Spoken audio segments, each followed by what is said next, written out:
So a while back, I did a video on the integral of secant of x. What I did was use partial fractions, but today I'd like to revisit this integral and show you a nice little trick that we can apply to do this integral without having to use partial fractions. I'll link the other video in the description if you're interested. So looking at the integral we have now, we only have a single secant x term, and there's not a lot to work with.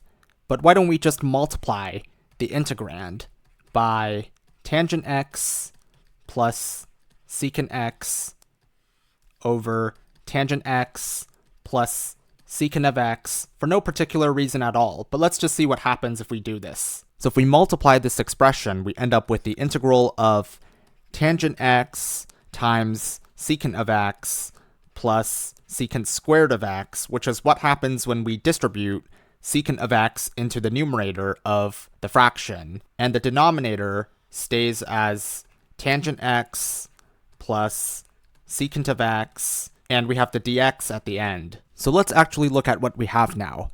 In the numerator, the tangent x secant x term is the derivative of the secant of x term in the denominator, and the secant squared of x term in the numerator is the derivative of the tangent x term in the denominator. So this means the numerator is actually the derivative of the denominator.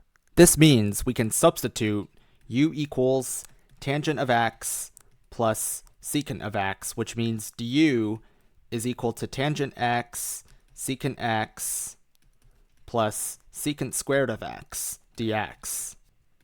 If we substitute this into the integral, this becomes the integral of 1 over u du, since the tangent x plus secant x in the denominator becomes a u term in the denominator, so we end up with 1 over u, and the tangent x secant x plus secant squared of x dx becomes du. This feels kind of illegal because there's really no obvious reason why we should try multiplying the integrand by tangent x plus secant x over tangent x plus secant x, like we did, and why that would just conveniently make the numerator exactly the derivative of the denominator. But somehow it just works. But this is also why I like the method with the partial fractions better, because at least there's some logic behind why we do each step. Anyways, if we integrate 1 over u, we get ln of the absolute value of u plus the constant of integration c. And since u equals tangent x plus secant x, this is equal to ln of the absolute value of tangent x plus secant of x plus c.